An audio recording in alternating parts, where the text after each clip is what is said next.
જેલમાં અલ્લુ અર્જુનને ન મળી કોઈ વીઆઈપી ટ્રીટમેન્ટ, ફર્શ પર વિતાવી રાત, ભોજન પણ ન લીધું। 13મી ડિસેમ્બરના રોજ હૈદરાબાદ પોલીસે સંધ્યા થિયેટર નાસભાગ કેસમાં અલ્લુ અર્જુનની ધરપકડ કરી હતી। જો કે બાદમાં હાઈકોર્ટે જામીન આપ્યા હતા, પરંતુ કોર્ટનો આદેશ સમયસર ન પહોંચતા અભિનેતાને એક રાત જેલમાં વિતાવી પડી હતી। આ બાદ આખરે તેલુગુ સુપરસ્ટાર અભિનેતા અલ્લુ અર્જુનને 14મી ડિસેમ્બર વહેલી સવારે જેલમાંથી છોડવામાં આવ્યો હતો। સૂત્રો પાસેથી મળતી માહિતી મુજબ જેલમાં તેને કોઈ વીઆઈપી ટ્રીટમેન્ટ આપવામાં આવી ન હતી। તેની સાથે સામાન્ય કેદી જેવો વ્યવહાર કરવામાં આવ્યો હતો। અભિનેતાનો કેદી નંબર 7697 હતો।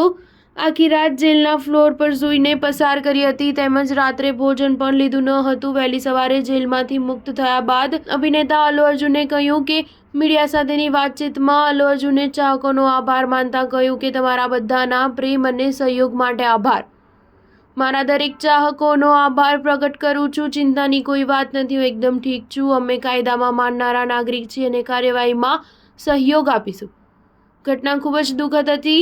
હું ફરીવાર પીડિત પરિવારને સાંત્વના પાઠવું છું। નોંધનીય છે કે 4મી ડિસેમ્બરે હૈદરાબાદના સંધ્યા થિયેટરમાં મોટી સંખ્યામાં લોકો અલ્લુ અર્જુનની પુષ્પા 2 મૂવી જોવા ભેગા થયા હતા। એવામાં અલ્લુ અર્જુન પણ ચાહકોને મળવા ત્યાં પહોંચ્યો હતો। એવામાં નાસભાગ મચી જતા એક મહિલાનું નિધન થયું હતું, જેના પગલે અભિનેતાની ધરપકડ કરવામાં આવી હતી। જોકે અલ્લુ અર્જુનને સાંજે જ તેલંગાના હાઈકોર્ટે જામીન આપી દીધા હતા। જામીનનો આદેશ ઓનલાઈન અપલોડ થઈ શક્યો નહીં, જેના કારણે અભિનેતાએ એક રાત જેલમાં જ વિતાવી પડી।